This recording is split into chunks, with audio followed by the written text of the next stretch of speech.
হ্যাঁ সিস্টেম কোথায় sister in charge বাকিরা আমারও নিচে এবার কিন্তু আইনগুলো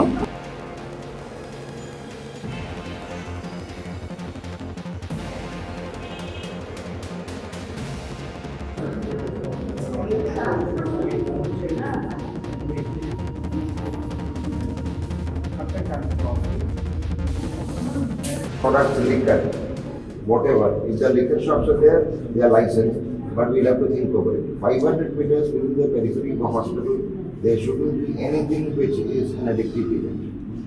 A little bit of cleanliness issues, I've asked the hospital superintendents to paste posters, they totally banned. If anyone is caught, 500 rupees fine. Cigarette smoking totally banned. Drinking of alcohol totally banned. Spitting within the premises will also carry a fine. এই থোড়া বহুত miking করতে রাখে। এই জঙ্গিদের তো একটাই কাজ, কীভাবে ভারতবর্ষকে ডিস্টেবিলাইজ করা যায়, ভারতবর্ষকে কীভাবে নাড়ানো যায়। এই যে কদিনের আন্দোলন দেখলেন না, এর মধ্যে প্রধানত জঙ্গিরা ছিল, যাদের সঙ্গে নিট পরীক্ষার কোনো রিলেশন ছিল না। এই জঙ্গিরা অনুপ্রবেশ করেছে পশ্চিমবঙ্গে আমাদের ধারণা, এবং এই অনুপ্রবেশকারীরাই হচ্ছে জঙ্গি। মুসলিম মৌলবাদ ভারতবর্ষ এবং পশ্চিমবঙ্গ থেকে শেষ করবে শুভেন্দু অধিকারী মহাশয়। দেখলাম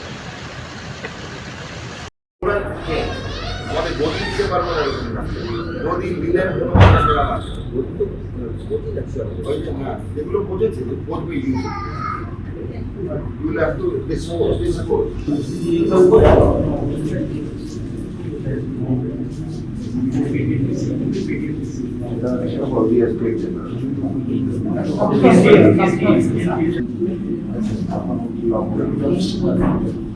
আমরা আসলে জেলা সফরে এসেছি, প্রত্যেকটা জেলার যতগুলো পারি আমরা হাসপাতাল কভারেজ করবো। এটা বেসিক্যালি ফ্যাক্ট ফাইন্ড, আমরা কি কি বলতে হাসপাতালের সাথে দেখার জন্য।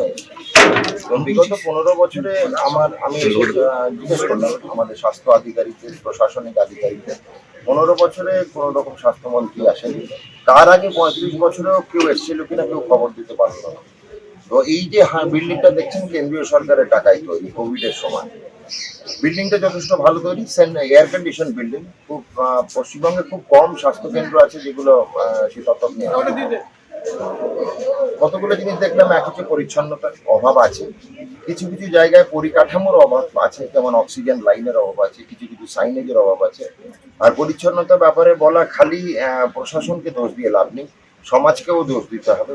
কেন প্রশাসন কোথাও বলেনি থুতু ফেলতে বা গুটখা খেয়ে পানের পিকটা ওখানে ফেলতে, সেটা সামাজিক কর্তব্য, আমাদের দায়িত্ব, যেটা আমরা পালন করি না। খুলেআম হাসপাতালের মধ্যে লোকে মোবাইল নিয়ে ঘুরছে, সেটাও ভালো জিনিস না। প্রাইভেসির ব্যাপার আছে, মহিলা রোগীরা আছে, কারুর কাপড় উঠেই থাকতে পারে, কারুর অসুস্থ অবস্থায় কাপড় সরে যেতে পারে গা থেকে। খালি মহিলা না, পুরুষদেরও একটা প্রাইভেসির ব্যাপার থাকে। সেই জন্য মোবাইল ফোন, আমি বলেছি কেউ যখন মানছে না, ছবি তুলছে, খুলেআম হাসপাতালে মোবাইল ফোন বন্ধ রাখতে হবে, মানে বাইরে না নিয়ে ঢুকতে, কেউ পকেটেও নিয়ে ঢুকতে পারবে না। এটা আমরা ঠিক করেছি। পরিষেবার অক্সিজেন লাইন কি কি আছে সেটা দেখলাম। কিছু কিছু জায়গায় গদি এবং খাটের অভাব আছে, কিন্তু আমাদের পিএম ফান্ড থেকে দেওয়া খাট রয়েছে। পুরনো যে হাসপাতাল, আমি বলবো এটা খণ্ডার হয়ে গেছে, পুরো হরপ্পা মহেঞ্জোদারোর ভগ্নস্তূপ রয়েছে। তো এখানে কাজ করা অসম্ভব না। আমি বলেছি আমাদের প্রশাসনিক প্রধান, মহকুমা প্রশাসক এসডিও ম্যাডামকে বলেছি, হলদিয়া ডেভেলপমেন্ট অথরিটির চিফ এক্সিকিউটিভ অফিসার ওনাকে অবগত করেছি।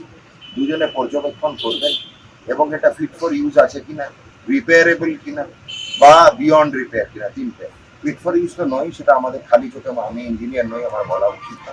তো আমার মনে হয় বিয়ন্ড রিপেয়ার বা রিপেয়ারেবল কিনা সেই প্রশ্ন উঠছে। এসডিও ম্যাডাম, এইচডিএ এর সিইও, আমাদের সিও মোহিত সাহেব এবং হসপিটাল সুপারিনটেন্ডেন্ট, চারজনের টিম 48 ঘন্টার মধ্যে স্বাস্থ্য মন্ত্রণালয় কিন্তু এই রিপোর্টটা পাঠাবে। তার সঙ্গে স্থানীয় বিধায়ক মহাশয়কে আমি বলেছি, আমার পাশেই রয়েছেন উনি, বিধায়ক সাহেবও রিপোর্ট পাঠাবে আমাকে। কেন এখানে এটা যদি ভেঙে ফেলি বা বন্ধ করি, আমাদের বিকল্প পরিষেবা কোথায় যাবে? বিকল্প পরিষেবা বিধায়ক সাহেব আমাকে অবগত করেছেন। সকালে আমি ঘুরে এসেছি, IOCL এর একটা হসপিটাল আছে, সেখানে 10টি মতো বেড আছে। আর এটা কলকাতা পোর্ট ট্রাস্ট বা শ্যামাপ্রসাদ মুখার্জি পোর্ট ট্রাস্ট, তার যেটা হাসপাতাল আছে, সেখানে 50টি মতো বেড আছে। সেই সুপারের সঙ্গে কথা বলেছি। স্থানীয় লেভেলে সুপারও রাজি যে উনি হাসপাতালটার সঙ্গে আমাদের সঙ্গে হাতে হাত মিলিয়ে মেলবন্ধনে কাজ করতে রাজি। কিন্তু তার ঔপচারিকতা শেষ করতে হবে। কেন্দ্রীয় সরকারের বোর্ড বিভাগ এবং আমাদের স্বাস্থ্য মন্ত্রক এবং মুখ্যমন্ত্রী মাননীয় শ্রী শুভেন্দু অধিকারীর হস্তক্ষেপ লাগবে। আমি মুখ্যমন্ত্রীকে অবগত করব। এই বিল্ডিং যদি আমাদের চিকিৎসা যোগ্য না হয় পরিকাঠামো হিসেবে, আমাদের এই বিল্ডিং ভেঙে ফেলতে হবে। সেই অবস্থায় কম করে আমার 1.5-2 বছর সময় লাগবে নতুন বিল্ডিং তুলতে। সেই সময় আমরা এখন অব্দি প্রাথমিকভাবে কথা বলেছি IOCL এবং কলকাতা পোর্ট ট্রাস্ট বা হলদিয়া পোর্ট ট্রাস্টের সঙ্গে। তো সেখানে কথা হয়েছে, ট্রমা সেন্টার একটা বিল্ডিং রেডি হয়ে আছে, সেখানে আমরা সেটাও আমি পরিদর্শন করে আসবো। ESI হাসপাতাল ওপেন হওয়ার মুহূর্তে। তো অনেকগুলো অপশন আছে আমাদের আছে।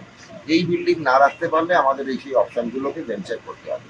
আমাদের এখানে স্বাস্থ্য দপ্তরের যারা কর্মচারী আছে, নার্সিং স্টাফেরা আছে, সাফাই কর্মচারীরা আছে, গ্রুপ ডি স্টাফেরা আছে, কিছু ডাক্তারবাবু আছে, তাদের জন্য একটা কোয়ার্টার আছে। সেই কোয়ার্টারটা কিন্তু এখন বসবাসযোগ্য নয়।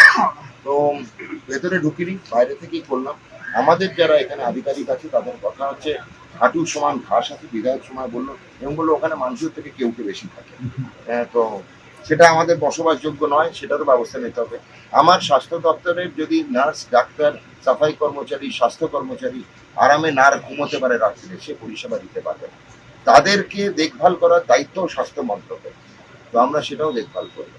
এদের জন্য অল্টারনেটিভ কি করা যায় দেখবো। যদি একদমই না পাই, আমরা বলবো একটা প্রাইভেট বিল্ডিং কোথাও, আমি তখন প্রশাসনকে বলবো একটা বিল্ডিং কোথাও জোগাড় করতে, যেখানে আমরা প্রাথমিকভাবে শিফট করব এবং টেম্পোরারি ওখানে রাখবো যতক্ষণ না এই পরিষেবাগুলো আমরা আবার ফেরত দিতে পারছি।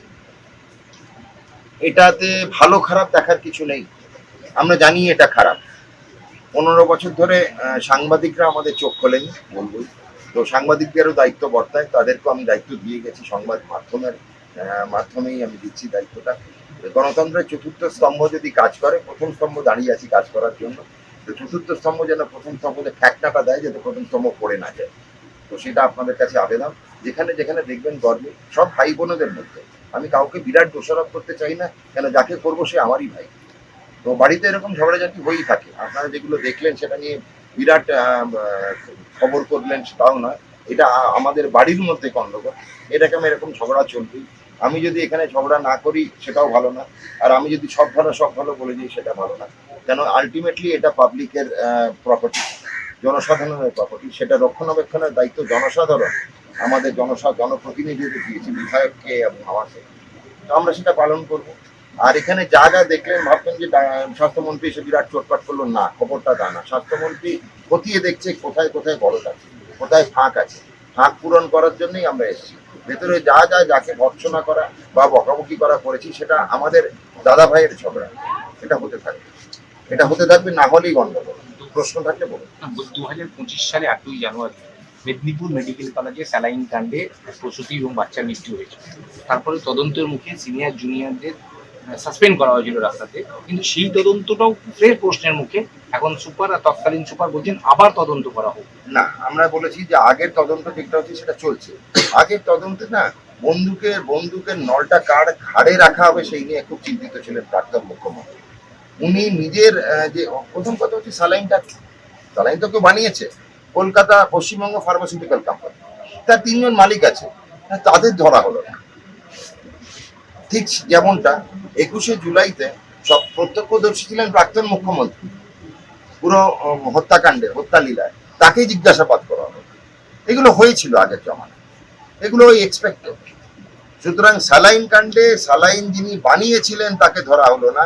কতগুলো ডাক্তার, তারা কতটা তাদের দোষ ছিল সেটা আমরা খতিয়ে দেখব। আমার প্রাথমিকভাবে দেখা হয়েছে যে যখন বিভাগীয় প্রধান যে ডাক্তারবাবু ছিলেন, প্রফেসর, আমার খুব দুঃখের সঙ্গে জানাচ্ছি তার সঙ্গে অবিচার করা হয়েছে। প্রফেসর অ্যান্ড হেড যিনি ছিলেন তার সঙ্গে অবিচার করা হয়েছে। তার পেনশন আটকে দেওয়া হয়েছিল, তার অবসরের সময় যা টাকা পাওয়া গ্র্যাচুইটি আটকে দেওয়া হয়েছিল, আমরা ফেরত পাঠিয়েছিলাম। প্রফেসর সাহেব আমাকে ধন্যবাদ জানিয়েছেন, তিনি নির্দোষ ছিলেন। একমাত্র সেই সময় অন ডিউটি আরএমও বা senior resident, on duty anaesthesiologist, তাদেরও দোষ আছে কিনা আমরা এখনো জানি না। আমরা তদন্তটা এইটাই করছি যে সত্যি কি দোষ ছিল না দোষারোপ করা হয়েছিল ভুলবশত বা ইচ্ছাকৃত বা কাউকে ঢাকার জন্য। সেবাশ্রয় হচ্ছে পশ্চিমবঙ্গের ভোটের রাজনীতিতে সবথেকে বড় বুজরুকি। সব থেকে বড় সার্কাস সেবাশ্রয় করেছেন মাননীয় সাংসদ অভিষেক বন্দ্যোপাধ্যায়। ভোটের জন্য নির্বাচনী রাজনীতির মাসুল দিতে হয়েছে নিরপরাধ কিছু জনগণকে।